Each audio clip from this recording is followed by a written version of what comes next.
Imagine this. It's a March night in 1888, and you're a young messenger racing through New York streets, the wind howling like a starving wolf, whipping snowflakes that cut your face like ice needles.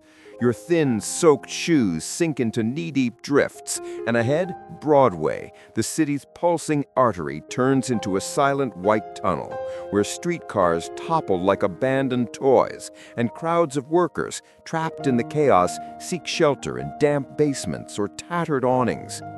The air is thick with a cold that seeps into the bones, and you wonder, will dawn come, or will the whole city be swallowed by this white fury? This isn't just a scene from an old movie.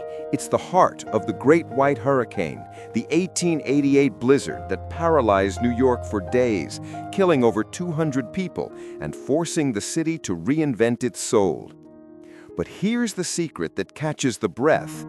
In the midst of this frozen hell, strangers huddled on building staircases, sharing warm loaves and whispered stories by candlelight, proving that even when the world freezes, human warmth melts the barriers. That's the essence of New York snows, not just the white blanket covering budding skyscrapers, but the lives dancing beneath it, adapting, laughing, surviving. As a writer with a decade shaping YouTube scripts, where every second counts to hook the endless scroll, I know stories like this aren't about the cold, they're about the inner fire that unites us. Let's dive into this temporal journey from the 1900s to the 1980s through yellowed photos and tales that echo like whispers from the past.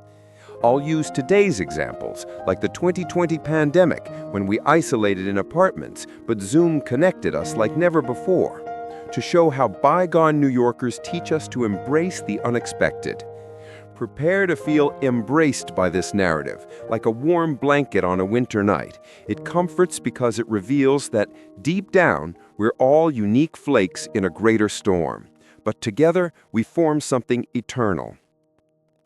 Let's start at the dawn of the 20th century, when New York still smelled of immigrants landing at Ellis Island, dreaming of gold-paved sidewalks. In 1914, early March, a silent but relentless snowfall dumped 14.5 inches over Central Park in 2 days. Imagine Anna, a 28-year-old Italian seamstress newly arrived from Naples, living at a cramped tenement on the Lower East Side. She wakes to a transformed world. The streets, once a chaos of carts and shouts in Yiddish and Italian, now virgin snowpaths where kids build forts from crates and old rags. Anna, with hands calloused from hours sewing dresses for Fifth Avenue ladies, loses her job for days. The factories halt, bosses flee to heated mansions. But behold the human miracle. Neighbors, who barely exchanged glances before, knock on her door with pots of lentil soup warmed on shared coal stoves. Non preoccuparti, cara, says Mr. Goldstein, from upstairs, a Polish Jewish tailor, handing her a steaming cup.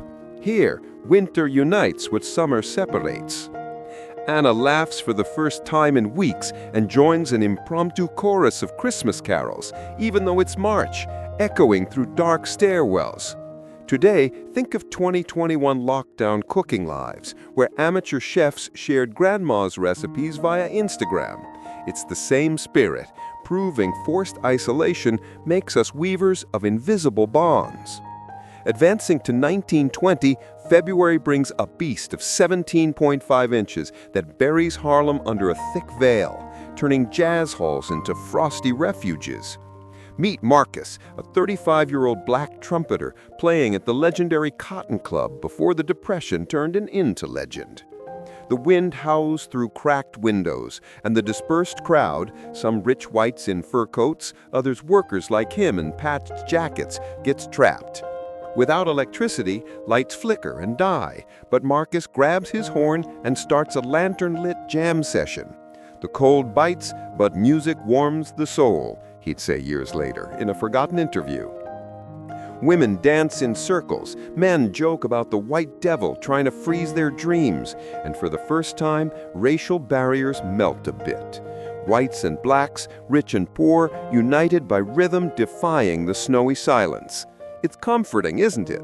like 2023's Buffalo blizzard, reminding us of local artists' live streams aiding isolated communities via TikTok, showing art as antidote to despair. In 1926, another 12 inches falls in February, painting Times Square ghostly white where vaudeville billboards glow dimly under the mantle. Enter Leela, a 22-year-old vaudeville dancer with nimble legs and Hollywood dreams. Trapped in a packed theater, actors and audience turning into an impromptu family, she organizes an emergency show. Jugglers toss snowballs instead of pins. Singers croon a pre-White Christmas, and laughter echoes like balm. Leela, who fled a Midwestern farm from the dust, finds her first true role there, not as supporting act, but leader. Snow covers everything equally, but reveals who truly shines, she'd write in a lost diary. Parallel to now, remember 2022 Zoom parties during strikes, where remote friends recreated karaoke nights. It's the same resilient spark, turning confinement into community canvas. The 1930s bring the Great Depression, and with it, January 1935's 18.1 inches, turning Central Park into a frozen labyrinth. Henry, a 40-year-old World War I veteran, unemployed and selling apples on the street, sees his stand buried overnight. But instead of defeat, he teams with other vendors, Irish, Italians, Puerto Ricans, to dig snow tunnels, creating supply routes for neighborhood elders. "We fought trenches in France. This is just a whiter enemy," he jokes, sharing cigarettes around a crate bonfire.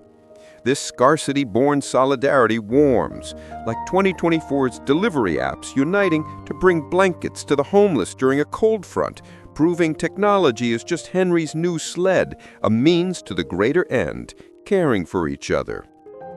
Now, enter the 1940s, when the world boiled with World War II, and New York pulsed like an anxious heart awaiting frontline news. December 1947, what started as a timid wish for a white Christmas explodes into a colossal blizzard, the Great Boxing Day Storm. On December 26th, winds up to 50 miles per hour sweep the city, dumping 26.4 inches in Central Park, a then record burying cars under white mountains and turning the subway into a dark, icy maze. Imagine Eleanor, a 32-year-old nurse at Bellevue Hospital, married to a soldier serving in Europe, waking to a shift that never ends. The hospital, a beacon in chaos, receives waves of patients, pneumonia-stricken elders, fevers kids rescued from unheated apartments as cold dwindles like trench ammo. Eleanor, with cold, trembling but steady hands, stitches wounds and rations blankets, listening to mother's whispers, praying for distant sons. Winter steals warmth but not hope, she confided to a colleague, Irish immigrant Chabon, and together they improvise a lullaby chorus in the pediatric ward, voices echoing against damp walls. Outside, 77 lives are lost to hypothermia, slippery street accidents, but the city's pulse beats. Volunteers dig tunnels for milk and bread deliveries, and papers like the New York Times publish readers' letters sharing soup recipes from pantry scraps. It's a tangible comfort, like 2020's COVID-era New York nurses singing Somewhere Over the Rainbow from balconies to cheer whole neighborhoods, proving the human voice is the first remedy against fear. The 1940s February blizzard had already given a taste of this indomitable spirit. 20 inches cover Broad Street, turning it into a white blur, where Wall Street executives in snow-speckled fedoras push stalled streetcars alongside Harlem janitors. Meet Tommy, a 12-year-old Brooklyn boy, war orphan, his dad lost in the Pacific, who turns the blizzard into adventure. With a sled improvised from an old door, he slides Prospect Park Hills, carrying messages between isolated neighbors. Tell Mrs. Rossi the milk arrived, or Mr. Lee needs salt to melt the stair ice. Tommy, skinny as a stick but street smart as a reporter, learns the human geography of the city there. Not maps, but faces, accents, traded favors. A period photo catches him laughing, face flushed with cold, beside a Jewish lady kissing his forehead for rescuing her cat from a snowy roof. New York is like this snow, heavy but melts with a bit of sun, he'd say decades later in a local documentary memory. Today, it echoes drone deliveries in 2023 Boston blizzard, where apps connect volunteers to elders, showing technology is just Tommy's new sled, a means to the greater end, caring for each other. Advancing to the 1950s, the post-war boom in suburban era, January 1950 brings 15 inches testing the new inventions. Snowplows rumble avenues for the first time, but fail in Greenwich Village's narrow alleys. Here emerges Rosa, a 29-year-old artist fleeing a conservative Southern family, painting murals in beatnik cafes. Trapped in her nascent Soho loft, her paints freezing in jars, she invites neighbors, smoking poets, bongo musicians, an Italian widow, for a milting party. Lit candles, bootlegged wine, and collective drawing sessions, sketching the snow-blanketed city as a surreal dream. Snow erases yesterday's lines and draws tomorrow. "I drive the city like the snow, slow but steady," he tells a passenger, a young secretary anxious for a canceled train. Stopping at a 24-hour diner, Jack shares pancakes with her and other drivers, trading tales of past battles. Not just war, but winters that shape character. This fleeting connection, born of adversity, is the narrative's invisible hug. Like 2024's Chicago Uber drivers, forming convoys to rescue passengers in a storm, posting on Reddit to coordinate, revealing solidarity as the heart's GPS. The 1960s agitate with civil rights and counterculture, and February 1961 dumps 16 inches, silencing protest marches temporarily, but not the spirit. Lena, a 25-year-old rights movement activist leading a Bronx group, uses the blizzard to reorganize. Instead of streets, meetings happen in heated basements, planning pamphlets and freedom songs to a crackling radio with Selma news. "Snow's white doesn't dim justice's fire," she declares, distributing handmade quilted blankets to elderly protesters. An iconic photo shows her megaphone in hand, speechifying from a snowy staircase, flakes clinging to her dreads. It's comforting to see how winter forces pauses that recharge, echoing 2021's Black Lives Matter lives from snowy windows during winter protests, proving pause isn't surrender, but strategy. We enter the 1970s, decade of throbbing discos and fiscal crisis, biting New York like January cold. In 1973, February conspires with 17 inches burying the financial district, turning the bull market into a lazy white bear. Meet Sophia, a 34-year-old stockbroker, one of the first women breaking Wall Street's glass ceiling, who wakes to an office where phones ring in vain and ticker screens freeze like statues. Trapped with colleagues, gray-suited men smoking nervous cigarettes, she starts a snowy briefing. Instead of stocks, they discuss digging exits and sharing moldy tuna sandwiches. The market falls, snow rises, but we trade what matters, survival, she jokes, sketching maps on damp napkins. This emergent female leadership, forged in isolation, inspires. Years later, Sophia rises to executive, crediting that blizzard with melting prejudices. Its timeless comfort, echoing women in 2022 home offices leading Zoom calls to keep companies afloat during blizzards, proving winter reveals dormant strengths, not weaknesses. February 1978 brings the late-century storm, with 18 inches catching the city off guard, burying Yankee Stadium under a white coat while the Knicks pause basketball. Here emerges Carlos, a 41-year-old Bronx janitor, father of 3 in an era of gangs and unemployment. The blizzard closes schools, but instead of panic, Carlos turns the building courtyard into a skating rink with trash cans as barriers and brooms as hockey sticks. "Ice slips, but family holds," he says, teaching tricks to kids from all floors. Puerto Ricans like him, Dominicans, African Americans, while moms cook arepas on shared stoves. A grainy photo captures him center, arms open, snow and graying hair, laughing with the little ones. This community joy, born of hardship, warms the heart. like 2023's Detroit parents organizing virtual snow parties via Twitch during a storm, streaming homemade games, showing home entertainment as stubborn heritage of past winters refusing to melt. The 80s open up with Reagan optimism, but January 1980's winter shows no mercy. 15 inches cover emerging Soho, turning lofts into frozen ateliers. Maya, a 27-year-old fashion designer, fresh from Parsons, sees her silk fabric stiffen like armor. Trapped with roommates, an aspiring photographer, a street ballerina, they declare frozen couture night. Improvise runways with patch coats and wine bottle accessories, laughing at clumsy poses amid intruding flakes. Snow dresses the city in white, we color it with dreams, Maya notes in a sketchbook whose designs become her first collection years later. It's comforting, this creative alchemy, parallel to 2021's virtual fashion weeks, where quarantine designers showcase snowy looks via AR filters on Instagram, revealing lockdown as fertilizer for innovation. In 1983, February dumps 12 inches, testing the newly modernized subway, turning stations into steamy waiting caves. Raj, a 36-year-old Indian engineer, immigrant via green card, gets stuck on a train between stops with passengers from all worlds. An Italian grandma with rosary, a rising Queens rapper, a Madison Avenue executive. Without AC or heat, Raj pulls a guitar from his backpack and starts psalm rounds. Lennon's Imagine to unite, Bollywood hits to cheer. Delays teach patience, snow humility, he reflects as stories flow like hot tea. This multicultural tapestry, woven in the dark, is the city's hug, echoing 2023's collaborative podcasts, remotely recorded by immigrants sharing frozen folktales on Spotify, proving forced pauses as portals to deep empathy.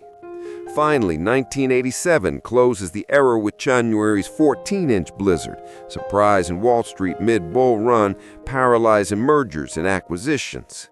Elena, a 29-year-old midtown lawyer, uses dead time to mediate stress paralegal disputes. Let's sign a peace treaty with hot chocolate, she proposes, rationing shared bars. What starts as a joke turns mentoring session, where she shares Greek immigrant lessons. New York doesn't break, it bends. A period image shows her in the reception, surrounded by colleagues, steam and mugs in hands, face it lit by lantern. This practical optimism comforts, like 2023 strike negotiations via Teams, resolving labor conflicts amid blizzards, demonstrating dialogue as the plow clearing snowy paths. And so, the 1980s close with a snowy whisper, but New York's storm legacy echoes beyond decades, like soft footprints in a white-blanketed park melting at the first sunray. Think of 1986, when February brings 13 inches, testing new hydraulic plows, but still leaves East Village, punk counterculture cradled like a frozen stage for street artists. Enters Alex, a 24-year-old graffiti artist, spray cans freezing in his hands, turning snowy walls into ephemeral canvases. Survived the winter, tags in vibrant colors contrasting gray. Trapped with squatters in an abandoned building, he organizes an ice exhibition. Hung lanterns, poems recited around pallet bonfires, neighbors from emerging yuppies to chronic homeless contribute in snow-compacted drawings. Cold erases marks but not memories, Alex scrawls on a wall, vanishing with the thaw, but whose photos circulate in underground zines, inspiring generations. Is bombed, this pain to art transmutation, echoing 2024's Toronto street murals via AR on Instagram, painting solidarity during blizzards, proven digital as new spray, eternalizing the ephemeral.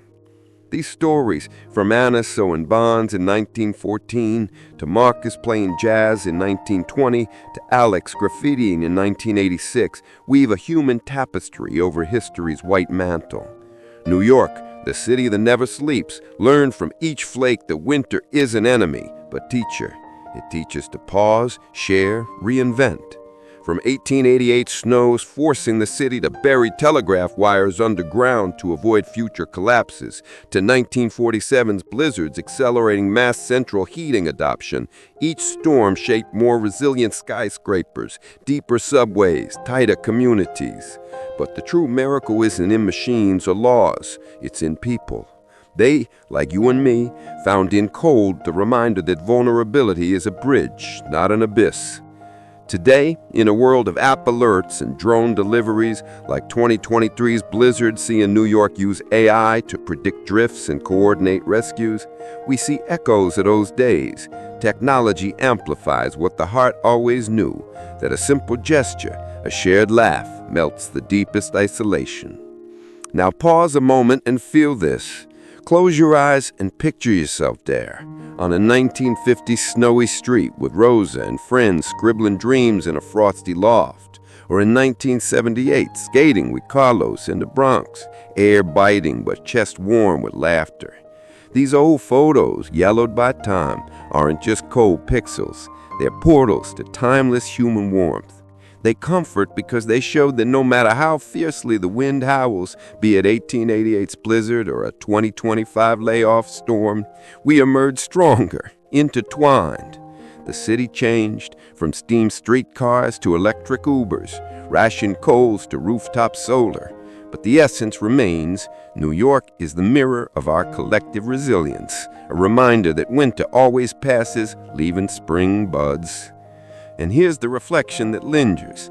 In a sped-up world where scrolling isolates more than any snow, these stories invite us to pause and ask, what is your personal winter? A loss, a fear, a forced silence, teaching you about the bonds you can weave today. Maybe you feel a chest tighten, recognizing past solitudes, or a smile, seeing parallels to your own icy victories, or perhaps an urgency to call a forgotten neighbor, share a virtual cup of tea. Whatever